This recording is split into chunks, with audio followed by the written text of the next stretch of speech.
नमस्ते दोस्तों, आप सभी का इंजीनियर अचल पर स्वागत है।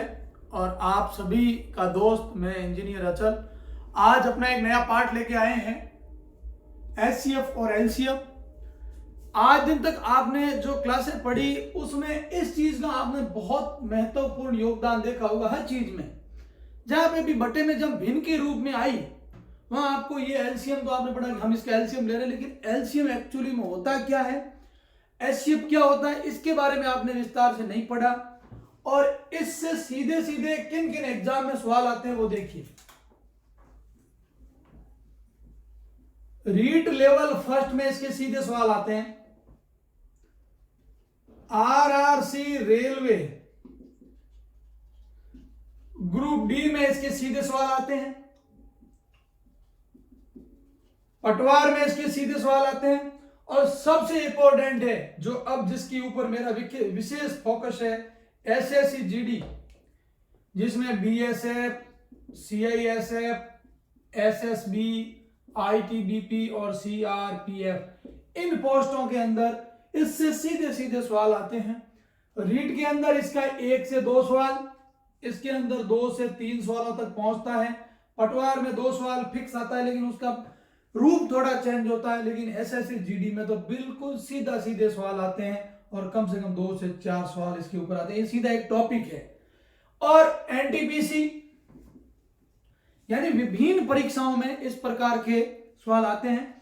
क्लास शुरू करने से पहले आपसे एक निवेदन, वीडियो को लाइक जरूर कर दें। और आज हमारा टॉपिक जो शुरू रहेगा वो हमारा मेन मुद्दा है, वो ये है कि पहले अपन डिफाइन करेंगे एचसीएफ को। अब आप कहोगे कि साहब ये हिंदी में हमारे लोचा होता है कि मैस्य कौन सा होता है, लेस्य कौन सा होता है। एक होता है मैस्य यानी महत्तम समावर्तक, और एक होता है लेस्य यानी लघुतम समावर्तक। एल ये है, ये एल है तो आपको कंफ्यूज होना ही नहीं है। एलसीएम है मतलब वो लेस्य है, एचसीएफ मतलब वो मैस्य है। यानी महत्तम समावर्तक लिखा हुआ होगा तब आपको क्या निकालना है, एचसीएफ। लेस्य यानी लघुतम, ल एल समझ में आनी चाहिए आपको। यहां पर किसी प्रकार की कोई किंतु परंतु नहीं होनी चाहिए। आज की अपनी पहली क्लास, उम्मीद करते हैं पहली क्लास में, और आज अपना मोटा मोटी टॉपिक लेंगे अपन एचसीएफ, इसको ही लेंगे। एच का मतलब होता है हाईएस्ट,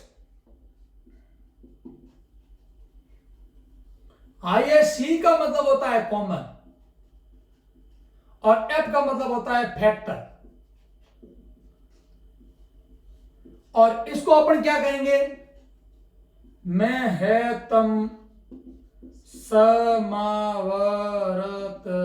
महत्तम समावर्तक। आगे बात समझ में। अब ये महत्तम समावर्तक क्या होता है, कैसे ये काम आता है, तो आपको ये चीज, हाई का मतलब होता है बड़े से बड़ा, हाई का मतलब होता है बड़े से बड़ा यानी लार्जेस्ट, लार्जेस्ट नंबर। अब जैसे मैं आपको एक चीज दे देता हूं, 8, 16, 24 और मैंने 32 दे दिया।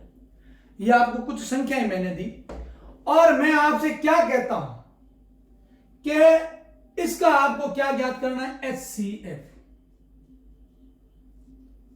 इसका आपको क्या ज्ञात करना है, एचसीएफ। यानी इसमें वो बड़ी से बड़ी संख्या ज्ञात करनी है जो आपके क्या करे, सभी को विभाजित कर दे। तो इसका आप एक पॉइंट लगा के लिख लीजिए कि एचसीएम क्या होता है, वह बड़ी से बड़ी संख्या जो दी गई सभी संख्याओं को पूर्ण विभाजित कर दे। यानी ये 4 संख्याएं दे रखी है, इनका एचसीएफ कौन होगा, कि इसकी वो बड़ी से बड़ी वह संख्या जो दी गई सभी संख्याओं को पूर्ण क्या कर दे, विभाजित कर दे। ये तो है ट्रिकी तरीका। जो हम लोग उच्च लेवल में जो तैयारी कर रहे हैं उनके लिए। यदि आप क्लास 6 से अगर HCF को पढ़ोगे तो वो अपने बच्चों वाला ट्रिक याद होना चाहिए, अपना चाइल्डहुड ट्रिक भी अपने को मालूम है, वो भी मैं आपको बताऊंगा। मैंने यहां क्या कहा कि वो बड़ी से बड़ी संख्या जो दी गई सभी संख्याओं को पूर्ण विभाजित कर दे। 8 का भाग 16 में भी जाता है, 8 का भाग 24 में भी जाता है, और 8 का भाग किस में जाता है? 32 में जाता है। इसका मतलब क्या हुआ कि इनका HCF कितना हो जाएगा? 8 हो जाएगा। इनका HCF कितना हो जाएगा? 8 हो जाएगा। यहां मैंने 4 चीज लिखी, ये हाईएस्ट, कॉमन, फैक्टर, ये 3 चीजें मैंने यहां लिखी। मैं आपको इनके बारे में भी पूर्ण बताऊंगा, लेकिन पहले आपको यह समझना है कि ये 8 ही क्यों आया, ये 8 ही क्यों आया। तो अब इस चीज का आप देख लीजिए, मैं आपको एक चीज बता देता हूं, वो देखो पहले हम बच्चों वाली ट्रिक पढ़े कैसी?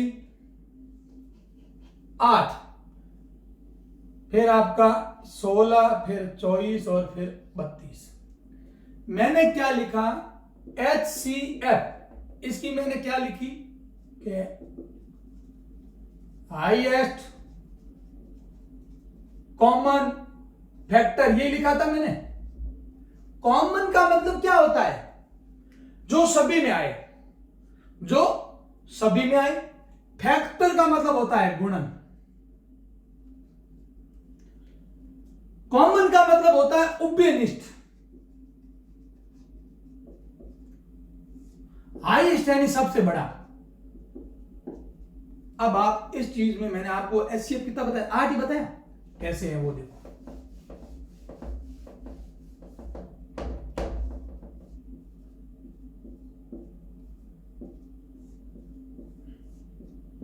आ गया। 16 का क्या होगा भाई? 2, 8, 2, 4, 2, 2 और 1, 2, 12, 2, 6, 2, 3, 3, 1, 1। ये 1, 1 में तो आप ये लो 1, 1 भी कर दो, 1, 1 का भाग भी दे दो। 32, 2, 16, 8, 2, 4, 2, 2, 1, 1 और 1। यहां आपको कोई किंतु परंतु नहीं, तो अपन ये लिख सकते हैं। क्या लिख सकते हैं कि 8 बराबर लिख सकते हैं 2 गुणा 2 गुणा 2 गुणा 1। 16 बराबर 2 गुणा 2 गुणा 2 गुणा 2 गुणा 1। क्या बचा? 24। 2 गुणा 2 गुणा 2 गुणा 3 गुणा 1। फिर क्या बचा आपका? 32। क्या लिख सकते हैं 32 में कि 2 गुणा 2 गुणा 2 गुणा 2 गुणा 2 पांचवा और 1। अब इसका HCF यानी मैसे का मतलब होता है उसमें हाईएस्ट कॉमन फैक्टर, यानी हाईएस्ट का मतलब अधिकतम वो संख्या कितनी बार आई हुई है। तो देखो तीनों में 2 आया हुआ है, 2 आया हुआ है तीनों में, चारों में, इसमें भी आया हुआ है।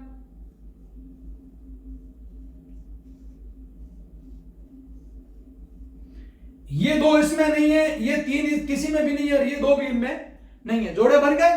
क्या जोड़े बने? किस किस का बना जोड़ा? कि 2, फिर 2, फिर 2 और फिर जोड़ा बना 1 का। 2 दूनी 4 दूनी 8 और 1 का गुणा किया तो 8। कितना हो गया आपका?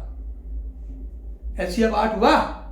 तो क्या समझ में आया कि HCF के मतलब होता है कि हमारा हाईएस्ट का मतलब होता है अधिकतम। भाई धी छोटी होती है, हिंदी मेरी इतनी साफ नहीं है, तो अधिकतम होता है हाईएस्ट का मतलब। अधिकतम कितनी बार आया है उभयनिष्ठ फैक्टर के? अधिकतम 1, 2 और कितनी बार आया? 3 बार। जो आया है उस फैक्टर का अधिकतम उभयनिष्ठ फैक्टर का क्या करना है? गुणन करना है। क्लास में बैठे हुए लोग ध्यान दें, अधिकतम उभयनिष्ठ आता है उसका क्या करना है? गुणा करना है। अधिकतम उभयनिष्ठ का हमने क्या किया, गुणे किया, और वो गुणे ही उसका क्या कहलाएगा, एचसीएफ, यानी इसको अपन क्या कहते हैं, मैथम समावर्त। आगे बात समझ में, कहीं कोई किंतु परंतु नहीं। चलो आगे चलते हैं। मेरा काम है आपको एकदम बेसिक करवाना, और जब आपका बेसिक क्लियर हो जाएगा तो आप इन सवालों को चुटकियों में करना सीख जाएंगे। अब आपको देखिए, कुछ छोटी छोटी मैं 3 पॉइंट लिख रहा हूं, जो मैंने ऊपर ही लिखा वही पॉइंट लिख रहा हूं। एक तो लिखता हूं मैं मल्टीपल, इसको अपन हिंदी में कहते हैं गुणन या पहाड़ा। आगे बात समझ में। एक मैंने आपके लिखा था फैक्टर शब्द, FACTER, फैक्टर, जिसको अपन कहते हैं गुणन। और इसका एक दूसरा पॉइंट ट्री का भी मैं तो बताऊं। दूसरा होता है common factor. Common factor, common का मतलब होता है समावर्तक, और फैक्टर का मतलब होता है गुणन। अगर कहीं पे भी कोई किंतु परंतु हो तो मुझे बता देना, मैं आपको बता दूंगा। सवाल आप पूछ के भी बता सकते हो, कमेंट करके बता सकते हो कि सर हमारी ये नहीं समझ में आया। जैसे मल्टीपल का क्या होगा, मल्टीपल का होगा जैसे मैंने 2 का लिखा तो 2, 4, 6, 8, 10, 12, 14, 16, 18 और 20, यही होगा इसका। यहां अगर 4 का पढ़ा तो 4 का 8, 12, 16, 20, 24, 28 और 32। यानी मल्टीपल के किसी भी संख्या का पहाड़ वो उसका मल्टीपल कहलाता है। अब फैक्टर यानी गुणन, तो गुणन का मतलब क्या होगा यार भाई, 4 का गुणा 8, 12, 16, ये आपका 20, 24, 28, 32, 36, यही होगा। कॉमन का मतलब क्या होता है कि जैसे भी कोई 2 संख्याएं ली जाती है। अब यार ये बात आपकी एकदम समझ में आनी चाहिए भाई। जैसे ये है, ये जैसे मैं यहां कह दूं गुणन 36 की आप क्या गुणन करोगे, तो 36 की आप यही तो गुणन करोगे, 2, 18, 2, 9, 3, 3, 3, 1, यही करो। तो आप 36 बराबर क्या लिखोगे, 2 गुणा 2 गुणा 3 गुणा 3 गुणा 1, ये लिखोगे। ये इसके गुणन हो जाएंगे, तो अपन ये कह सकते हैं कि इसके गुणन हो जाएंगे 1, 2, 2, 3 और 3, ये इसके गुणन है। अच्छा, इसके और भी गुणन कौन होंगे 36 के, वो भी मैं आपको बता देता हूं कैसे गुणन बढ़ेंगे 36 का। 1 भी है, 2 भी है, 3 का भाग भी जाता है, 4 का भाग भी जाता है, 6 का भाग भी जाता है, और 9 का भाग भी जाता है, 12 का भाग भी जाता है, और 18 गुणा भी 36 और 36, ये इसके गुणन है। ये इसके फैक्टर है कि भाई 36 में 1 का भी भाग जाता है, 2 का भी जाता है, 3 का भी जाता है, 4 का भी जाता है, 6 का भी जाता है, 9 का जाता है, 12 का जाता है, 18 का जाता है और 36 का जाता है। जिस संख्या में जिस संख्या का भाग जाता है वो उसके क्या कहलाएंगे, गुणन। अच्छा, अब समावर्तक का मतलब क्या हुआ भाई, समावर्तक का मतलब यह होगा कि वह संख्या जो 2 या 2 से अधिक को पूर्ण विभाजित करती, ऐसी संख्या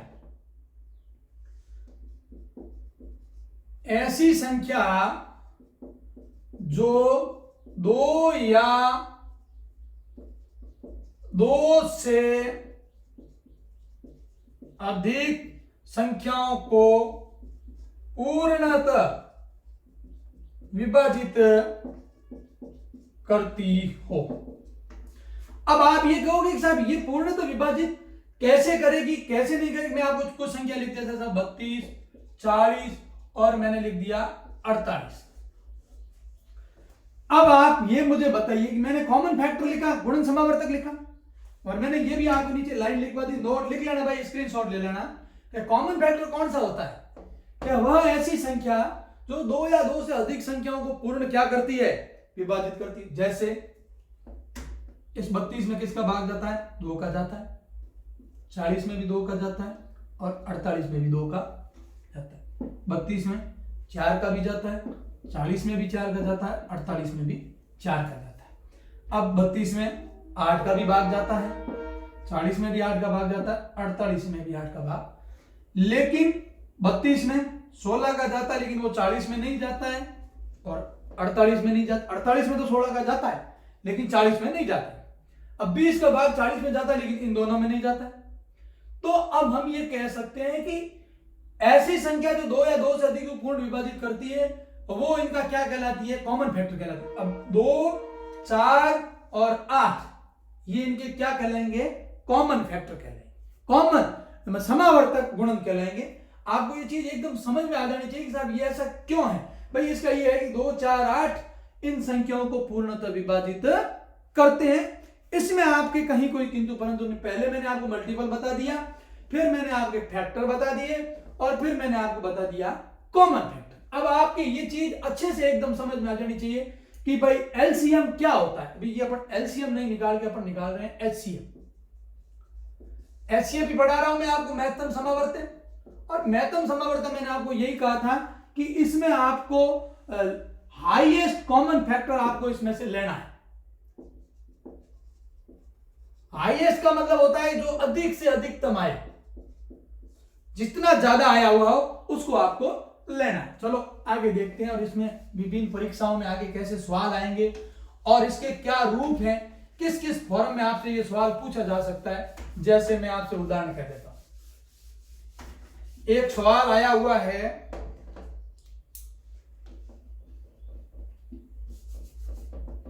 RRC ग्रुप डी 2012 में।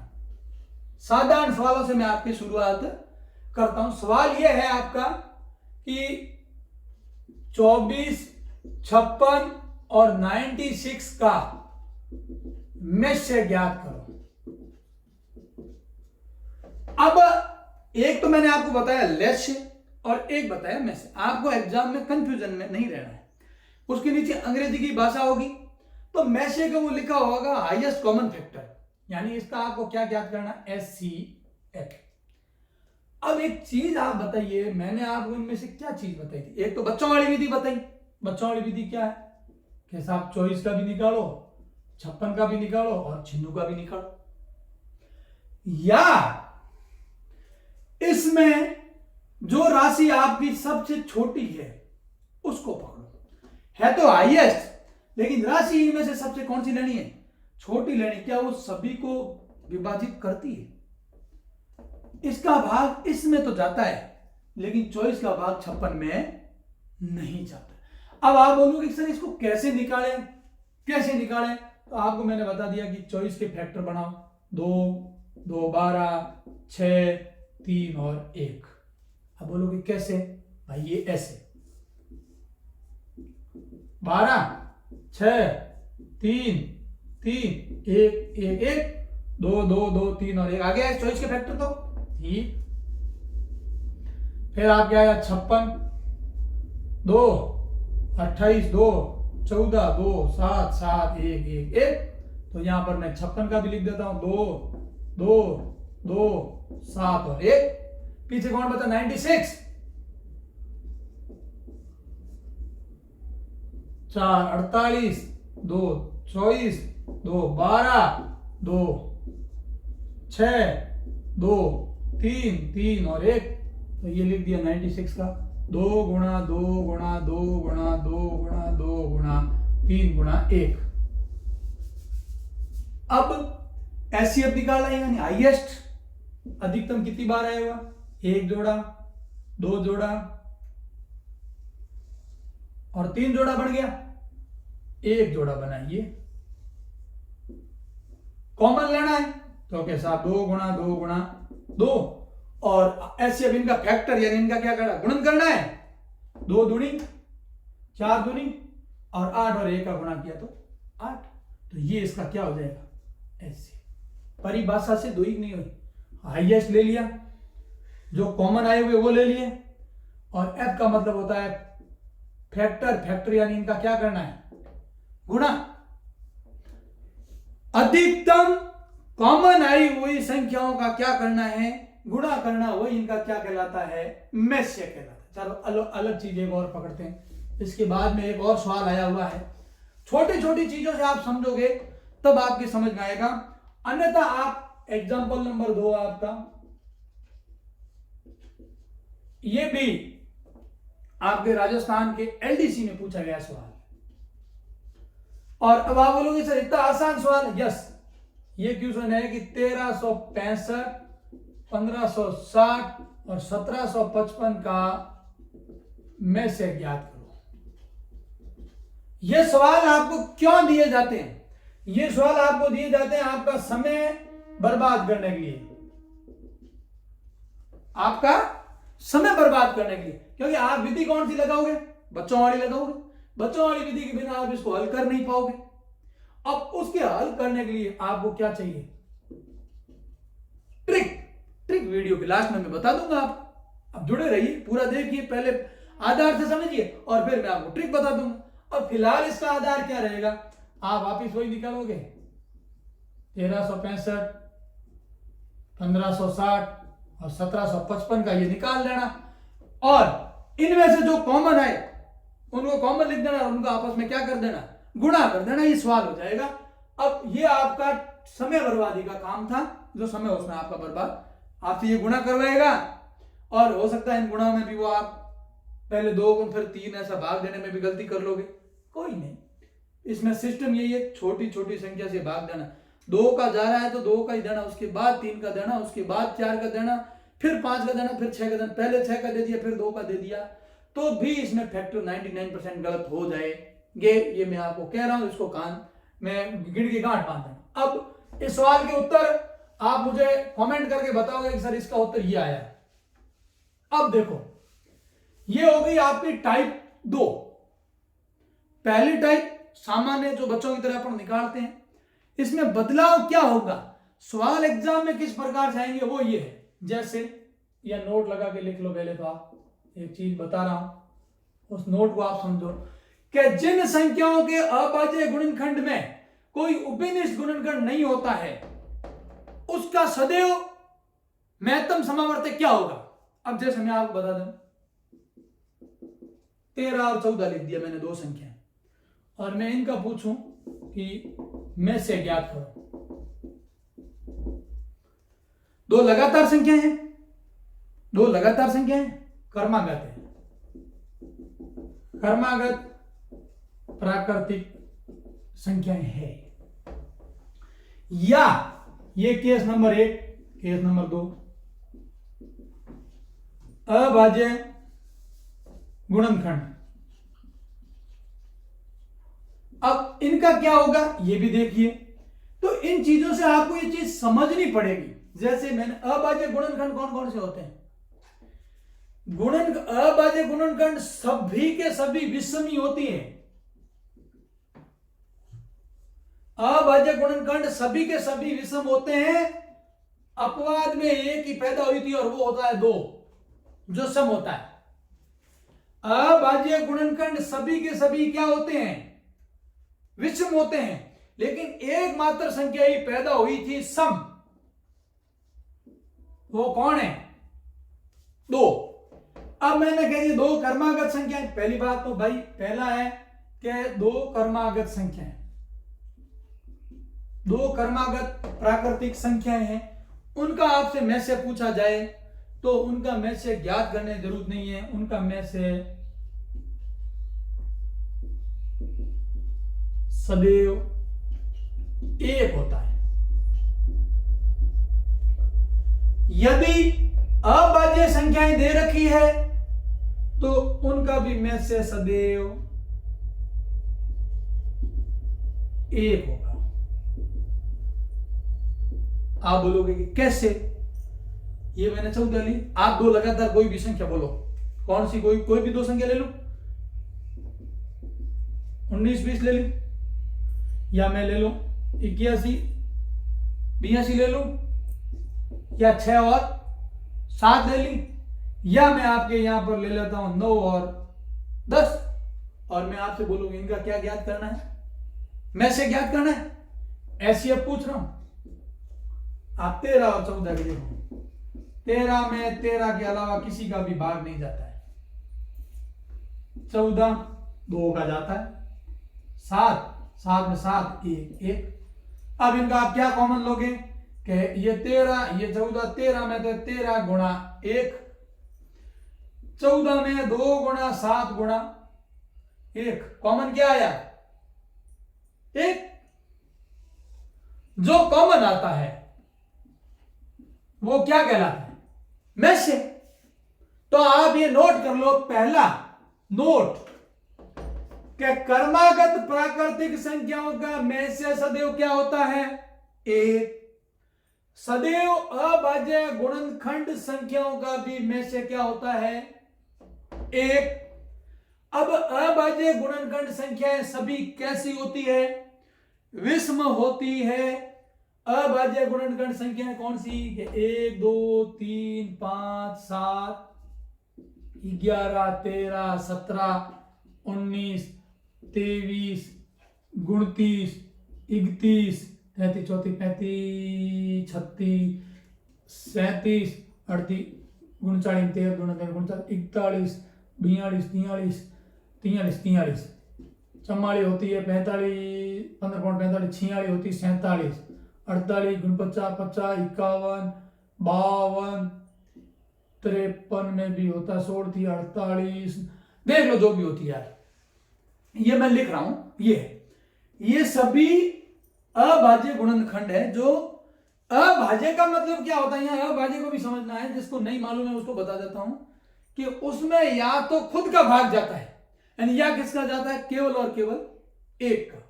ये सभी संख्याएं विषम होती है, लेकिन ये दो क्या है? अपवाद है। और ये कैसी संख्या है? सम संख्या है। ये आपको मालूम होना चाहिए।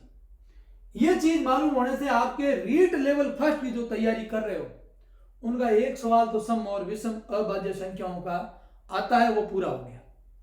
भाई सभी अभाज्य संख्याएं विषम होती है। अपवाद स्वरूप एक संख्या 2 है जो अभाज्य है लेकिन वो सम है। अभाज्य जितनी भी संख्याएं होगी उनका महत्तम समावर्त सदैव क्या होगा? 1 होगा। अच्छा, कोई सी भी कर्मागत संख्या होगी 1 से लेकर 100 अंत तक कर्मागत होनी चाहिए। यानी कर्मागत का मतलब क्या होता है कि 13 के बाद में कौन आएगा? 14। 80 के बाद में कौन आएगा? 81। 9 के बाद में कौन आएगा? 10। यानी जो लगातार संख्याएं होती है, क्रम, अगला क्रम भाई जैसे 1 के बाद में 2 आएगा या 5 के बाद में 6 आएगा, तो उनका भी में से लघुत्तम मतलब ये HCF सदैव कितना होता है? 1 होता है। ये आपको ध्यान रखना। चलो ये टॉपिक स्क्रीनशॉट ले लेना भाई इन चीजों का, और इनको नोट लगा के क्लास में उतार लेना। मैं यहाँ सारी चीजें आपको बोर्ड पे लिखवा नहीं सकता, लेकिन इसको आप अपनी भाषा में जैसी सहूलियत में लिख सको वैसे इसके नोट्स बना लेना। अब आपका एग्जाम्पल नंबर 4 आता है। इसी में HCF में आपसे किस प्रकार के सवाल पूछे जा सकते हैं? देखिए, आपको एक सवाल दिया गया, सरिता गेहूं की 2 अलग अलग ढेरियों में से मापन करना चाहती है। पहली ढेरी में 1 केजी और 235 ग्राम गेहूं तथा दूसरी ढेरी में 3 केजी तथा 3 केजी और 430 ग्राम गेहूं है। इसमें अधिकतम बड़ा वाट कौन सा होगा? यह पूछा जाता है आपसे सवाल। क्या पूछा गया? सबसे बड़ा भार ज्ञात करो जो निम्नलिखित भारों में पाया जाता हो। यानी एक ऐसा बड़ा वाट ज्ञात करो जो इन दोनों वजन में तोल सके या इन दोनों वजनों के अंदर वो पाया जा रहा है। अब आप बोलोगे साहब ये कैसे? देखिए, ऐसी जब भी चीज आए, 2 अलग अलग विमाओं में आए, 2 अलग अलग विमा है,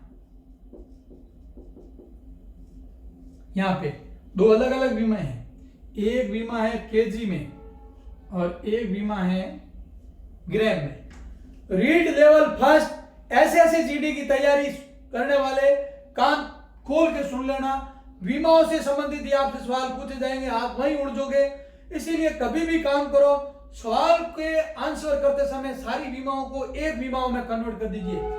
आपकी औकात है इस किलोग्राम को, इस ग्राम को किलोग्राम में बदल दीजिए, या आपकी औकात है तो इस किलोग्राम को ग्राम में बदल दीजिए। तो अपन पहली शर्त में ये लिख सकते हैं कि अपन 1 केजी और 235 ग्राम बराबर अपन ये लिख सकते हैं 1235 ग्राम। लिख सकते हैं नहीं लिख सकते हैं? दूसरी शर्त 3 केजी है, कितनी है? हाँ, 3 केजी और 430 ग्राम को हम ये लिख सकते हैं 3430 ग्राम। लिख सकते हैं नहीं लिख सकते हैं? भाई मैं तो इतना ही जानता हूं कि 1 किलो बराबर कितने ग्राम होता है कि 1 केजी बराबर 1000 ग्राम। तो इसके 3000 ग्राम हो गए, 3000 में 400 जुड़ गए तो 3430 ग्राम हो गए। 1000 और 235 1235। आपके पास 2 बीमाएं आ गई। ये जैसे ही 2 बीमाएं आएगी तो इन दोनों का आपको गुणनखंड करना है, जो कॉमन फैक्टर आएगा उसका गुणनखंड कर लेना है। अब इनका गुणनखंड करो और कॉमन फैक्टर का गुणन कर लो। अब देखो इसको आप कैसे करते। अब ये सवाल जिस परीक्षा में पूछा गया था वहां इसके लिए 1 मिनट का समय निर्धारित था। अब आप इसको 1235 और 3430, अब आप ये देख सकते हो कि इसके पीछे 5 है, तो इसमें 2 का भाग तो जाएगा नहीं, सीधा जाएगा 3 का भाग 4 बार, 1 बार, और फिर कितनी बार गए? 1 बार भी जाएगा क्या? नहीं जाएगा, यहां 0 लगेगा। 35 में 3 का भाग जाता है क्या? नहीं जाता है। तो मतलब ये खेल यहां बिगड़ गया आपका। बाद जाएगा 5, 12 में गया 2, 23 गया 4, 3 और 7 बार। 247 आ गया। और 247 दिखते ही आपको ये लग गया कि यहां हमारा खेल बिगड़ गया। 247 में किसका भाग जाएगा वो बाद में बताएंगे, पहले इसको देख लीजिए। इसमें 2 का जा सकता है क्यों? पीछे 0 है। 1, 14, 7, 1 और 5। अब इसके पीछे 5 है तो इसमें 3 की भी संभावना बढ़ती है, लेकिन 3 का नहीं जाएगा। इसमें किसका जाएगा? 5 का। 3, 15, 2, 7, 21 गया 4, 1 और 5। 345 में 5 का भाग जा सकता है, तो ये 30 में गया 6, 45, 9, 50, 45। 3 का भी वहां जा रहा था तो 3 का दे दो। यहां पे भी 3 का कहीं जा रहा होगा यार। 3 का नहीं जा रहा है। 2, 21, 7 या 21, 5 नहीं जा रहा। 1735 सही है। यहां आप दे दो 3 का भाग 3 में गया 1, यहाँ 11 और पीछे 15, 5, 115। फिर गया आप इसका दे दो 3 का 9 जाएगा नहीं, 5 का जाएगा। 5 का भाग दे दिया 2 बार और 3 बार 23, और 23 में 23 का भाग जाता है 1 बार। इसमें भाग दे के देखते हैं 247 में, तो 247 में 247 का ही भाग जाता है और किसी का भी नहीं जाता है। ये अब आप इसकी कॉमन बीमाएं क्या लेंगे? 1235 बराबर आप 5 गुणा 247, 247 बराबर है। 247 में किसी का भाग जाता है क्या? 247 में किसी का अगर भाग जाता हो तो 7 या 21 जा रहा है भाई। 3 का 7 या 21, 3 बचे 3, 27, 9 या 27 जा रहा है। 247 में 3 का भाग दो,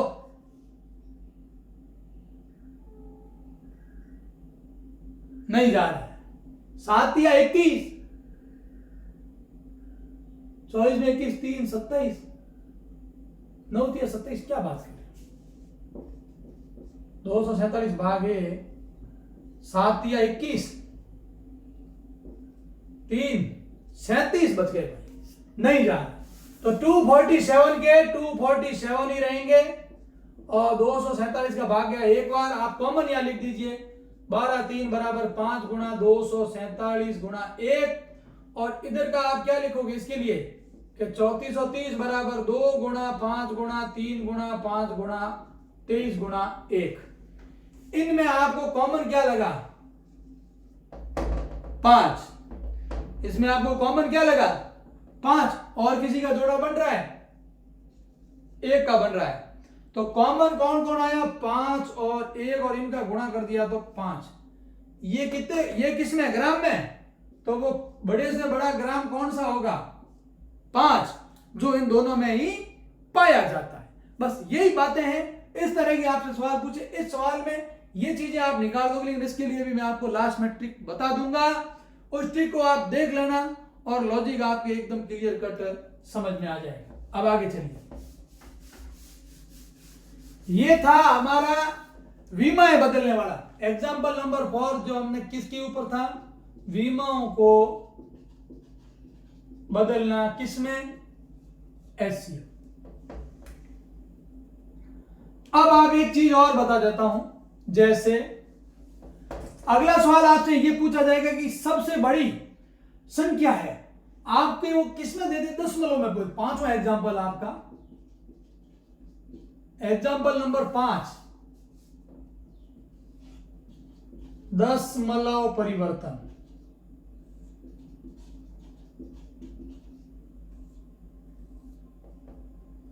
दशमलव परिवर्तन, अब दशमलव परिवर्तन कैसे होगा, जैसे मैं आपको दे दिया, एक सवाल आया हुआ है ये आरआरबी में, और सवाल है 16.5, 0.45 और 15.00 का में से ज्ञात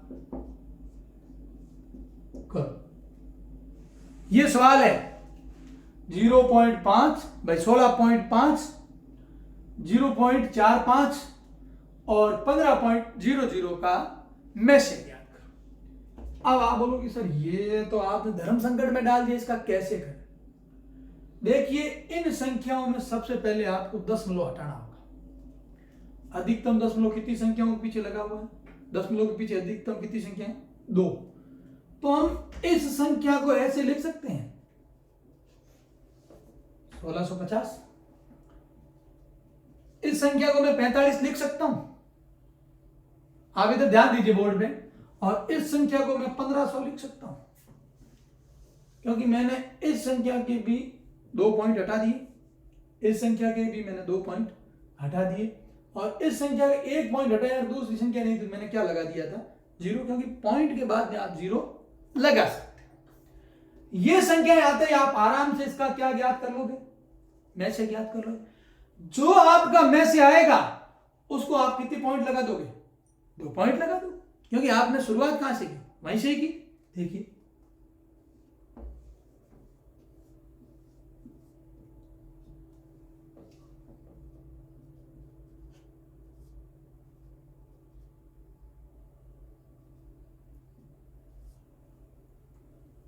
दो का भाग जाता नहीं, 3 का 15,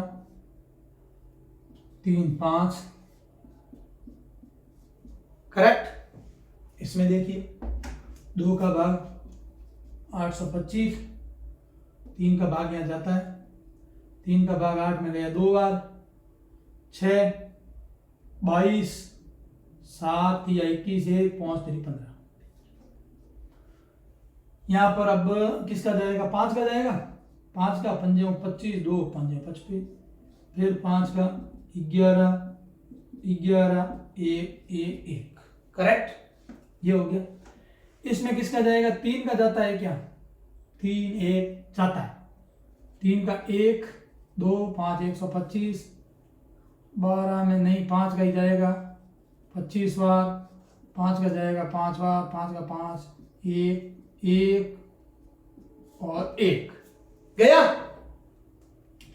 आप इसको ऐसे लिख सकते हो, यहां लिख रहा हूं 1650 में 2 गुणा 3 गुणा 5 गुणा 5 गुणा 11 गुणा 1। अगली संख्या आपकी 45, 45 बराबर आपने ये लिखा 3 गुणा 3 गुणा 5 गुणा 1। अगली संख्या है आपकी 1500। तो आपने क्या लिखा? 2 गुणा 2 गुणा 3 गुणा 5 गुणा 5 गुणा 5 गुणा और 1। अब इनका आपको क्या लेना है? Common factor. 2 इसमें लेकिन 2 इसमें कहीं नहीं है, लेकिन 3 यहां पे भी है और यहां पे भी। फिर 3 इसमें लेकिन ये कहीं नहीं, यहां पर 5 है, ले लिया। यहां 5 है, यहां 5 है, लेकिन यहां दोबारा कहीं पे भी 5 नहीं है और 1 है। तो आपका कॉमन फैक्टर आया 1, तो 3, एक आया 5 और एक आया आपका 1, और कितना आ गया आपका? 15। अब आपके ऑप्शन में ये रहेगा उत्तर, ए में 15, बी में 0.15, सी में रहेगा 0.015 और डी में रहेगा 1500। आपका आंसर सही कौन सा है? आपका आंसर इसमें से सही कौन सा है? हमने कितनी संख्याओं का पॉइंट चेंज किया था? 2 का ही किया था। तो हमारा जो उत्तर आएगा उसके भी हम कितनी संख्याओं के बाद में पॉइंट लगाएंगे? 2, और 2 के बाद में पॉइंट हमारा ऑप्शन कौन सा है? बी सही हो जाएगा। ये सवाल था इसमें। मैं आपको पॉइंट टू पॉइंट इसलिए करवा रहा हूं कि इन परीक्षाओं में ऐसे ही सवाल पूछे जाते हैं और हम लोग इसमें एरर कर देते हैं। अब आप बोलोगे सर या तो घंटियों वाले सवाल आते हैं, वो वाले सवाल आते हैं। अरे भाई, अभी तो तुम है ना मंदिर में अगरबत्ती जलाओ, घंटा बजाने की और गुफाएं गुलजार करने का बहुत समय करवा दी जाएगी आपसे। आगे चलिए।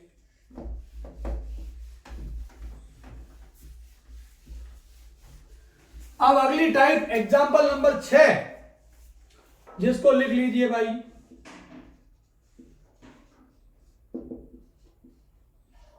एग्जाम्पल नंबर क्या है कि सबसे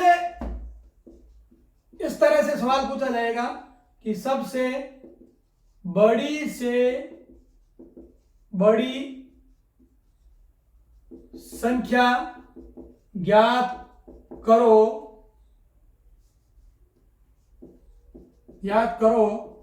जो x, y, z को पूर्ण विभाजित करे। एक्स वाई जेड का मतलब क्या होगा कि यहां आपको कुछ संख्या दे दी जाएगी और उनमें से बड़ी संख्या आपको ज्ञात करनी है, तो इन तीनों संख्याओं को क्या कर दे? विभाजित कर दे। मैं एग्जांपल के रूप में 312 आपको दे देता हूं, 255 आपको दे देता हूं, 650 और इनका आपको क्या ज्ञात करना है में से, क्योंकि आपसे सवाल पूछा जाएगा 312, 255 और 650 का, ये जो संख्याएं हैं इनको पूर्ण विभाजित करने वाली संख्या ज्ञात कीजिए। मतलब आपको क्या ज्ञात करना है? इनका में से ज्ञात करना। अब आप इसका भी निकाल दीजिए। आपको जो भी कॉमन फैक्टर मिलेगा आप उनमें से आराम से इसका निकाल सकते हो। आपको अच्छे से समझ में आ गई ये सारी चीज क्या है? क्या भाई, सबसे बड़ी से बड़ी संख्या ज्ञात करो जो एक्स वाई जेड, यानी 312 एक्स की जगह क्या हो गया 312, वाई की जगह हो गया 255 और जेड की जगह हो गया 650 को पूर्ण विभाजित करे। इनके भी गुणन निकालना, इसके भी गुणन, इसके भी गुणन, जो कॉमन आएगा उनका फैक्टर कर देना, जो कॉमन आएगा उनका क्या कर देना? फैक्टर कर देना। ये आपका एग्जाम्पल नंबर हो गया 6। तो इसको भी उतार लेना भाई, इस तरह के सवाल आपसे पूछे जाएंगे। अब आपका अगला है एग्जाम्पल नंबर 7 और ये बड़ा मजे वाला क्वेश्चन है। तो देखिए, इसमें भी देखिए कि सबसे बड़ी से बड़ी संख्या ज्ञात करो जो x, y और z को विभाजित करने पर ए, बी और सी शेष बचाती है। गजब। मतलब सवाल क्या है कि सबसे बड़ी से बड़ी संख्या ज्ञात कीजिए जो x में भाग देने पर पीछे कुछ शेष बचता है, वो a। उसी संख्या का अगर y में भाग देते हैं तो भी पीछे शेष बचेगा, वो बचेगा b। और z में भी भाग देते हैं तो पीछे कुछ बचेगा, वो बचेगा c। अब आपके अगर मैं उदाहरण के तौर पे ये मैं कह दूं आपसे, मैं आपसे उदाहरण के तौर पे कहता हूं, सवाल है ये क्वेश्चन देख लो आप, और क्वेश्चन नंबर 7, और ये एसएससी सीजीएल 2018 में ये सवाल पूछा गया है। सवाल क्या पूछा गया है? वह बड़ी से बड़ी संख्या ज्ञात करो जो 38, 43 और 52 को विभाजित करने पर क्रमशः 2, 3 और 4 शेष बचाती है। ये सवाल पूछा कि वो बड़ी से बड़ी संख्या ज्ञात कीजिए जो 38, 45 और 52 में को विभाजित करती है तो पीछे 2, 3 और 4 शेष बचाती है। आप बोलोगे सर ऐसी संख्या को कैसे ज्ञात करें? तो ऐसी संख्या को आपको ज्ञात करना हो तो इसका एक सीधा ट्रिक है, वो ट्रिक लिखो आप। ट्रिक क्या है? ट्रिक क्या है कि x में से a को घटा लो, y में से b को घटा लो और z में से c को घटा लो। पहले आपका x क्या है? 38, तो आपका a कितना है? 2। y कितना है आपका? 45, तो b कितना है आपका? 3, और z आपका है 52, तो c आपका क्या है? 3 है, 4 है, या कितना बच गया भाई साहब? 36, 42, 48, 56, 36, 7 संग 42 और 8 संग किसका भाग गया? 6 का गया। यानी ये आपको याद रखना है कि ऐसा पूछा जाए कि फलानी फलानी फलानी संख्या में किसी एक संख्या का भाग देने पर क्रमशः शेष फलानी फलानी फलानी 100, 100 एंड 100 बचता है, तो वो संख्या ज्ञात कीजिए। तो वो संख्या क्या होगी? 6। 6 का भाग 38 में जाता है तो पीछे शेष कितना बचता है? 2। 6 का भाग 45 में जाता है तो शेष कितना बचता है? 3। और 6 का भाग 52 में जाता है तो शेष कितना बचता है?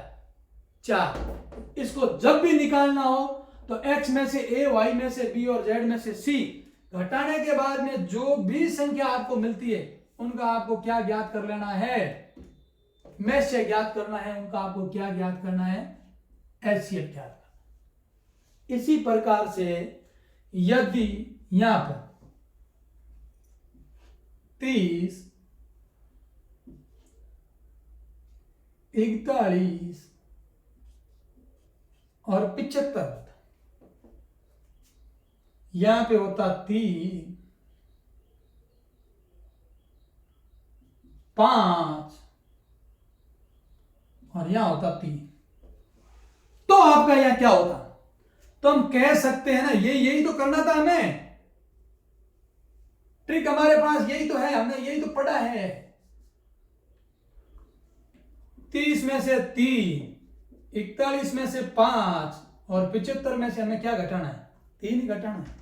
30 में से 3 गया 27, 41 में 5 गए तो 36 और यहां बच गए 72। 9 तिया 27, 9 चौक 36 और 8 नमा 72। तो आपको में से कितना हो जाता? 9 हो जाता। यानी वो बड़ी से बड़ी वो संख्या है, वो कौन है? वो 9 है, जिसका भाग 30 में देने पर 3, 41 में देने पर 5 और 75 में देने पर शेष कितना बचता है? 3 बचता। ये अलग अलग शेष का था। इसका ये शर्त इसकी फर्स्ट थी, इसकी सेकंड कंडीशन थोड़ी सी डिफरेंस। और देख लीजिए, इनके स्क्रीनशॉट ले लेना भाई। इस तरह से अगर आपको किसी ने आज से पहले मैथ से नहीं पढ़ाया है और आपने नहीं पढ़ा है एचसीएफ, तो एक कमेंट ठोक देना कि गुरुजी था कि बहुत बहुत। और आज शिव जी का दिन है तो एक जयकारा शिव जी का भी लगा है। अगली एग्जाम्पल टाइप है वो है 8, और वो क्या है वो देखो। सबसे बड़ी से बड़ी संख्या ज्ञात करो जो x, y और z को विभाजित करने पर r शेष बचाती है। r शेष बचाती है। जैसे एग्जाम्पल नहीं, एक क्वेश्चन आया हुआ है RRB ALP 2014 और हमने इन लोगों ने इस सवाल को किया था। और वो क्या है? 396, 449, 689, 5009 और 429 में एक ऐसी संख्या का भाग देने पर सदैव शेष 9 बचता है। सदैव शेष कितना बचता है? 9 बचता है। तो वो बड़ी संख्या ज्ञात कीजिए। ये क्या है? इसका ट्रिक है वो ये है, ट्रिक ये कि x minus R, Y minus R, Z minus R, आगे जो भी होगी उसको इसमें से r को घटा लेना। अब आप बोलोगे कि r कितना है? r 9 है। तो इसको ऐसे कर सकते हैं, 396 माइनस 9 कितना बचेगा? 449 माइनस 9, 689 माइनस 9, 5009 माइनस 9 और 429 माइनस 9। यहां आपके बच जाएगा 387, यहां बच जाएगा 440, ये 99 है तो ये बच जाएगा 390, ये 680, 5000 और 420। इसका क्या निकाल दो? मैथ से आपकी वो बड़ी से बड़ी संख्या मालूम हो जाएगी। और इसका आंसर कमेंट में बताना भाई, वो बड़ी से बड़ी संख्या क्या है। इनका मैथ से क्या आया? इनका मैथ से क्या आया? 390, 440, 680, 5000 और 420 का मैथ से क्या आया? ये तो आपका था टॉपिक इनका। अब ये एग्जांपल नंबर 8 करवाने के बाद में मुझे ये लगा कि 1-2 पॉइंट अलग से पूछे जाते हैं में, जो आपके घातांक 2 की घात 3, 2 की घात 4, 2 की घात 6, 2 की घात 8, 2 की घात 13, 2 की घात ये, या फिर 2 की घात -11, 2 की घात -15, 2 की घात -18, 2 की घात हो गई आपके ये 21। इस तरह के सवाल आपसे पूछे जाते हैं। 8 टाइप अपन ने कर ली है और अब मैं आपके टाइप करवा रहा हूं 9। तो थोड़ी सी क्लास लंबी हो रही है, लेकिन मेरा ये है कि मैं इस क्लास को एचसीएफ को एक क्लास में समेट के जाऊं तो अच्छा लगेगा कितनी। और अब इस क्लास को थोड़ा सा मैं ये चाहता हूं कि 2 पॉइंट और हैं जो घातांकों का एचसीएफ है, में से कैसे निकालते हैं। एग्जाम्पल नंबर अपना 9।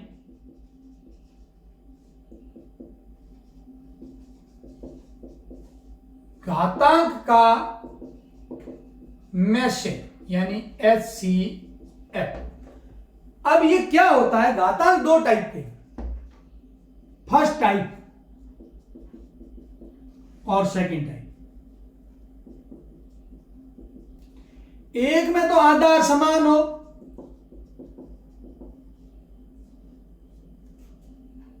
यानी बेस, दूसरे में आधार असमान हो, बेस अनबैलेंस, दो टाइप होगी। अब इसका उदाहरण के रूप में आप देखिए, जैसे एग्जाम्पल में देखिए 8 की घात 2, 8 की घात 3, 8 की घात 4, 8 की घात 6, 8 की घात 11, 8 की घात 13। ये तो थी पॉजिटिव। अगर नेगेटिव में मैं देखूं तो 16 की घात 2, 16 की घात -1, 16 की घात -3, 16 की घात -15, 16 की घात -18। अब इनमें ये देखा जाए तो इसका HCF क्या होगा भाई, और इसका HCF क्या होगा, जब दोनों के आधार क्या है, समान, आधार दोनों के समान। जब आधार समान होते हैं तो सबसे छोटी से छोटी घात लेनी होती है।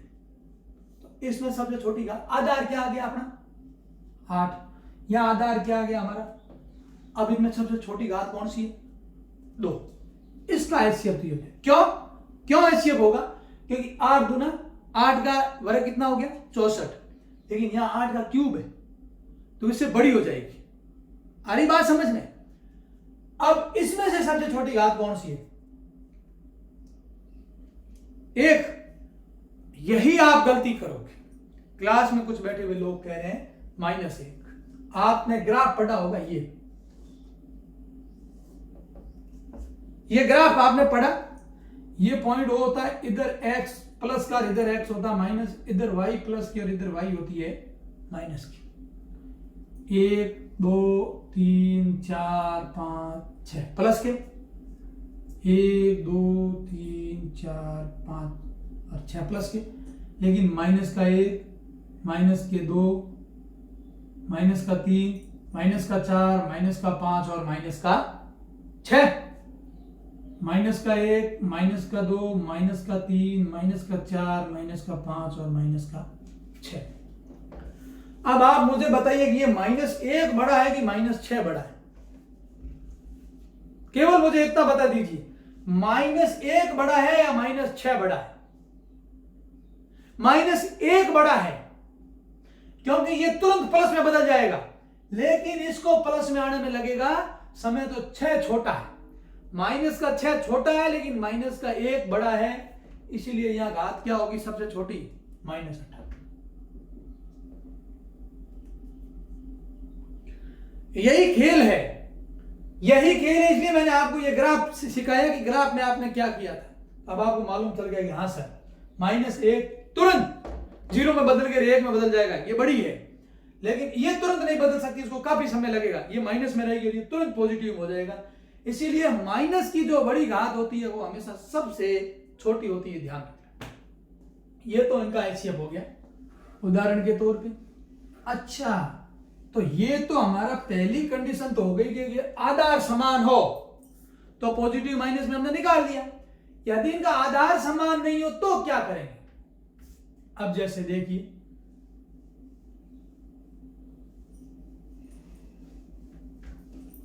टाइप 2,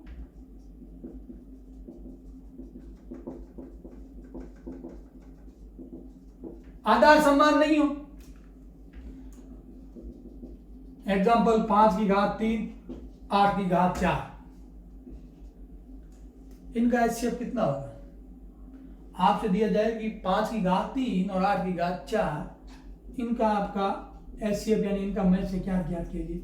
इनका मैच से सदैव कितना होता है, 1। जो आपने 1 लिखा था पहले, मैंने आपको 2 बताया था कि कर्मागत या अभाज्य गुणनखंड का सदैव मैच कितना होता है, 1। तो आपको यह भी लिख देना है कि घातांक वाली संख्याएं जिनका आधार समान नहीं हो उनका भी मैच से सदैव क्या होगा, 1 होगा। लेकिन यहां पर एक गलती और हो जाएगी, अपवाद। अपवाद ये देख लो कि 3 की घात 4, 9 की घात 2, इनका क्या होगा? एक ही होगा, क्योंकि आधार इनके समान नहीं। लेकिन ये गलत। देखो 3 गुणा 3 गुणा 3 गुणा 3 लिख सकते हैं इसको, और इसको 9 गुणा 9, 9 गुणा 9 2 कितना हो गया? 3 तिया 9, 9 तिया 27, और 27 और 3 का गुणा किया तो कितना होगा? इनका मैस्य कितना होगा? 81 होगा। आई बात समझ में? इनके आधार समान नहीं थे, इनके आधार समान नहीं थे, लेकिन दोनों ही आधार है वो एक गुणन के हैं, ये ध्यान रखना। दोनों ही आधार किसके हैं? एक गुणन के हैं, क्योंकि 3 के पहाड़े में कौन आता है? 9 आता है। तो फिर इनका आधार आपको निकालना पड़ेगा। इनका आधार जैसे मैं यहां ये बोल देता हूं,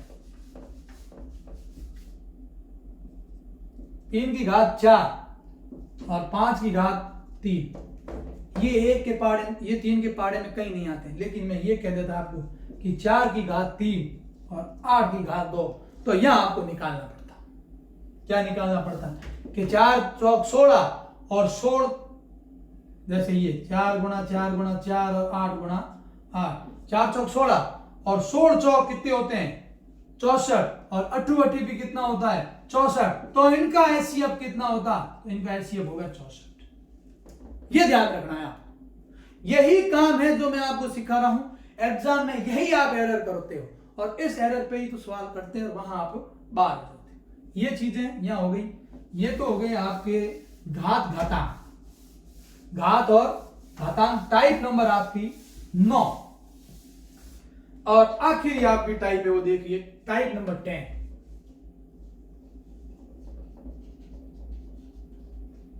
एग्जाम्पल नंबर 10, और जिनको कहते हैं अपन एक पदीय बीजीय व्यंजकों का एचसीएफ। एक पदीय बीजीय व्यंजकों का मैस्य। आप ऐसा लिख सकते हो,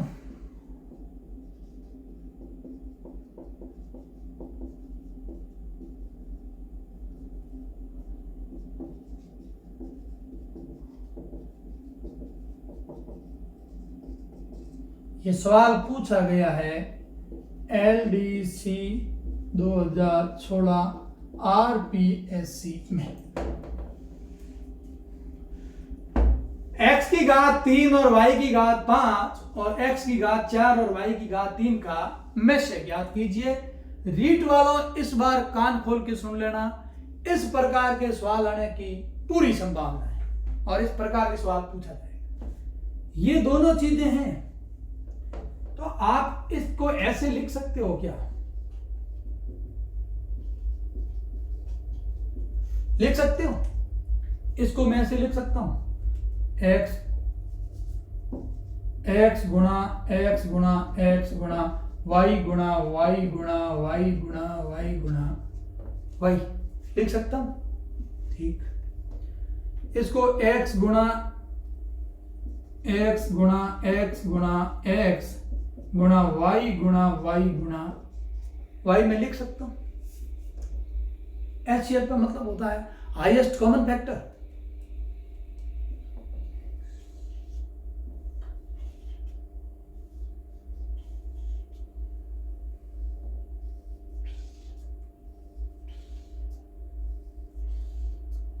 एक, दो और 3।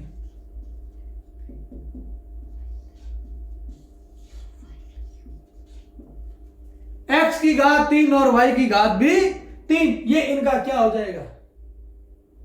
एचसीएफ हो जाएगा, आपका मैस्य हो जाएगा। यहां 3 थी, यहां 4 थी, लेकिन कॉमन क्या है? 3। यहां 5 है, यहां 3 है, लेकिन 3 आएगी। बस ये था। अब अगर इनके आगे, इसके आगे 12 लगा दे और इसके आगे क्या लगा दे? 24, तो पीछे वाली रामायण वही है, केवल आपको आगे क्या करना है? 12 का और चॉइस का क्या निकालना, में से 2 6 2 3 3 3 1 1 जय भारत माता की, 2 12 2 6 2 3 3 3 1, इसमें भी 2 1 2 और 1 बच के 3, 2 दूनी 4 और 4 3 12 12 एक्स क्यूब वाई क्यूब निकल गया ना। ये टाइप थी, ये एक पद, ये बीजक थे, इसके आगे 12 चॉइस लगा दे, या मैं कह दूं इसके आगे क्या लगा दे, आप 28 लगा दे, इसके आगे वो और लगा देगा कुछ 28 लगा के, और इसके आगे 84 लगा दे। तो आपको इस 28 और 84 का क्या है, अलग से निकाल लेना है गुणन, और इसके कॉमन ले लेने ये चीजें। अब यहां संख्या है, ये भी हो सकता है ए बी सी, अलग अलग तीन टर्म हो सकते हैं, जैसे ये एक टर्म हो गया, ये 2 टर्म हो गया, या 3 टर्म हो गया। तो हमें तीनों का क्या करना है, अलग अलग निकालना है, कॉमन लेना है। तो HCF की आज जो बेसिक क्लास थी, इसके अंदर मैंने एकदम आपको क्लियर कट जो इसके जितने टाइप होते हैं वो सारे टाइप करवा दिए। कल मैं इसके 12 क्वेश्चन करवाऊंगा जो विभिन्न परीक्षाओं में आए हुए, उनको करवाने के बाद में अगली क्लास में अपन चलेंगे एलसीएम, और फिर वैसे ही उसके भी 12 सवाल, यानी 4 क्लास में एचसीएफ एलसीएम का आपके टंटा खत्म। ये करवाने के बाद में रीट लेवल फर्स्ट में मात्र और मात्र एक टॉपिक और बचेगा, वो बचेगा नंबर सिस्टम। मैं आपको इस मार्च में आपकी रीड टू द पॉइंट करवा दूंगा मैथमेटिक्स के लेवल में। और रीड लेवल फर्स्ट की बात कर रहा हूं, एसएससी जीडी, अपने परिवार में आप जितने भी साथी देख रहे हो, अपने परिवार में कोई सी भी पढ़ने वाला है, उससे मेरा एक निवेदन है कि आप जुड़ जाइए इन व्हाट्सएप नंबरों पे। गारंटी है आपका जीडी में सिलेक्शन करवा दूंगा, ये मेरी गारंटी। यदि आपका फिजिकल कंप्लीट है तो एग्जाम में आपको 80+ रखने की मेरी गारंटी है। बॉर्डर डिस्ट्रिक्ट के लड़के बीएसएफ में दीजी गोइंग जाएंगे, लेकिन ध्यान रखना फॉर्म भरते समय सीआईएसएफ को नंबर 1 पे रखना, जिंदगी सुधर जाएगी। मिलते हैं फिर एक नई क्लास में। यदि आपको क्लास अच्छी लगी है और आप नए हो चैनल पे, तो नीचे लाल कलर के बटन को दबा के सब्सक्राइब कर लीजिए, और वीडियो को शेयर करिए, और वीडियो को लाइक करिए। बाय बाय, फिर मिलते हैं।